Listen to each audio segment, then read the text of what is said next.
Hello students, welcome to my channel God classes. आज के इस वीडियो में हम करने वाले हैं एक्सरसाइज 13.4 क्लास 11th। तो चलिए स्टार्ट करते हैं। तो फर्स्ट क्वेश्चन है आपका जिसमें आपसे प्रिंसिपल और जनरल सॉल्यूशंस पूछा गया है ट्रिग्नोमेट्रिक इक्वेशंस के लिए। प्रिंसिपल सॉल्यूशन या जनरल सॉल्यूशन कैसे निकालते हैं ये पिछले वीडियो में मैंने आपको डिटेल में बताया था विद कंसेप्ट कि जनरल सॉल्यूशन किस तरह से फाइंड किए जाते हैं। अगर आप डिटेल में जानना चाहते हैं तो ऊपर आई बटन में लिंक दिया हुआ है, वहां पर जाके आप इसको समझ सकते हैं। आज हम क्वेश्चन स्टार्ट करते हैं। तो फर्स्ट क्वेश्चन है हमारा tan x इक्वल्स टू √3। तो tan x इक्वल्स टू √3 आपको सभी को पता होगा ट्रिग्नोमेट्रिक वैल्यूज हम कैसे निकालते हैं। तो tan की वैल्यू √3 पॉजिटिव है। तो कौन कौन से क्वाड्रेंट में होगी ये? फर्स्ट क्वाड्रेंट और थर्ड क्वाड्रेंट। अगर फर्स्ट क्वाड्रेंट में है तो एंगल हम निकालते हैं हमेशा थीटा होता है as it is. Second quadrant में पाई माइनस थीटा, थर्ड में pi plus theta and fourth में 2 पाई माइनस थीटा। अगर आप फर्स्ट और थर्ड में है तो आपको देखना है कि tan की वैल्यू √3 कहाँ पर होती है।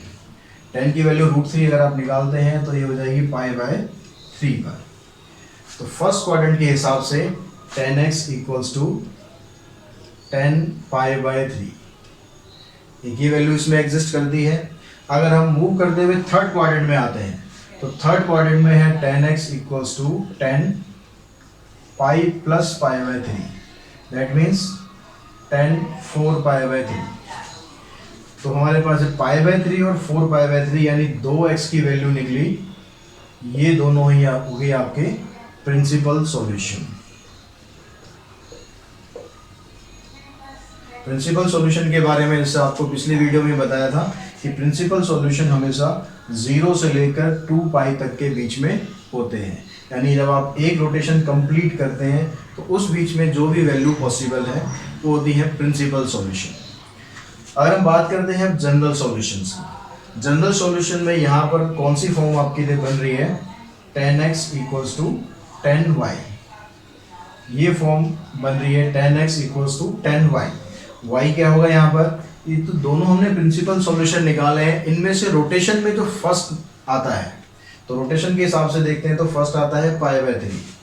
तो ये बन गया आपका tan x इक्वल्स टू 10 π/3। अगर इस फॉर्मेट में होता है तो जनरल सॉल्यूशन क्या होता है x का? x equals to n pi plus y।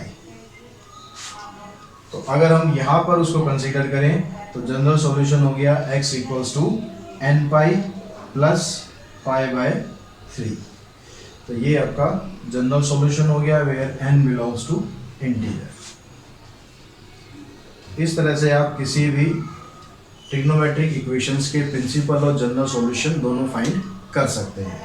Now move on to question number second, sec x equals to 2।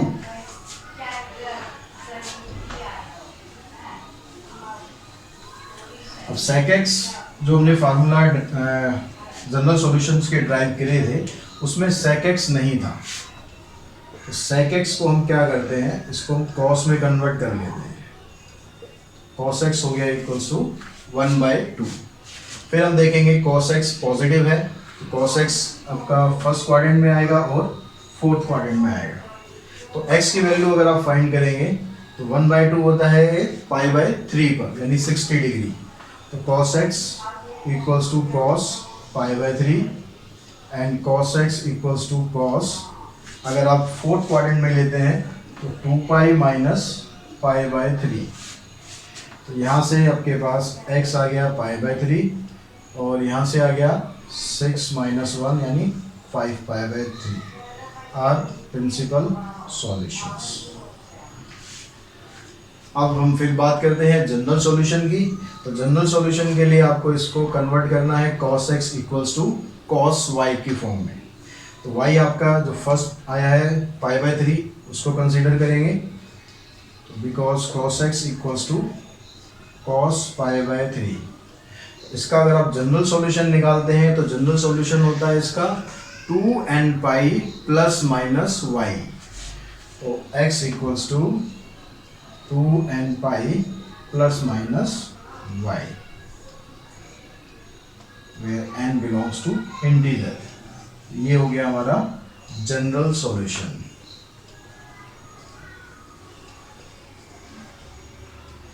I hope आपको क्लियर हो रहा होगा कि किस तरह आप प्रिंसिपल सॉल्यूशन फाइंड कर सकते हैं और किस तरह इसके जनरल सॉल्यूशन फाइंड कर सकते हैं। Question number 3, cot x equals to -√3। अब यहाँ तो cot x है, इसको भी आपको पहले कन्वर्ट कर लेना है tan x में। तो tan x हो गया -1/√3। अगर आप tan x को देखते हैं तो tan x है नेगेटिव। tan x नेगेटिव कहाँ पर आएगा? tan x negative second quadrant में होता है और फोर्थ क्वाड्रेंट में होता है।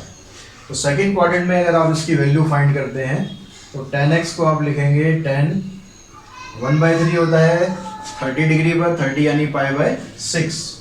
तो tan π - π/6। और अगर फोर्थ क्वाड्रेंट में लेते हैं हम तो हो गया tan x 2π - π/6। तो इस हिसाब से x की वैल्यू आ गई यहाँ से 5/6 और यहाँ से आ गई 11 π/6। ये हो गए इसके principal solutions.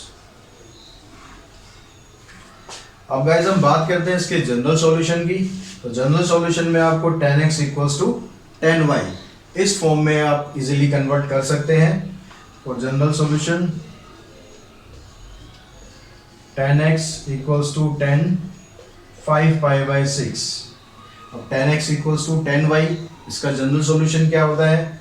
x equals to n pi plus y, y means 5 π/6।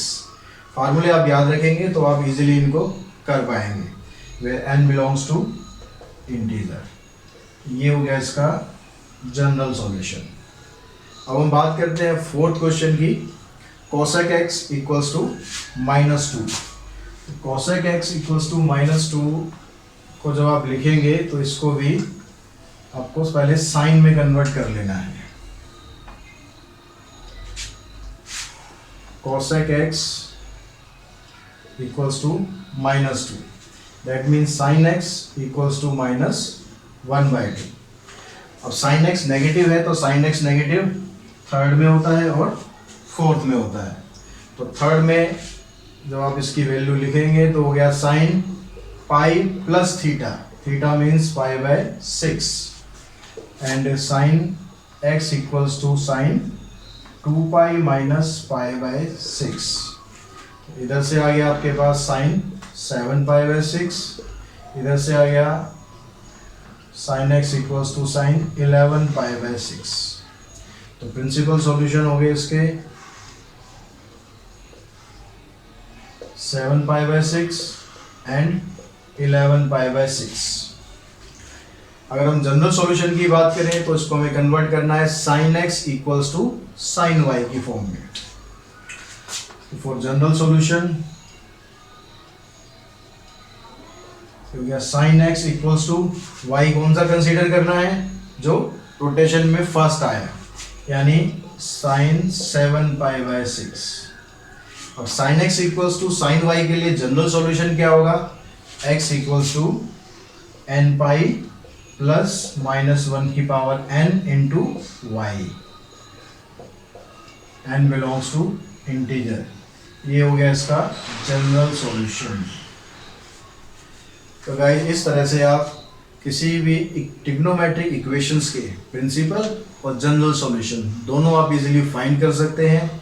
आज के वीडियो में इतना ही। नेक्स्ट वीडियो में हम बात करेंगे इससे आगे के question number 5 to question number 9 तक। Thanks to all of you.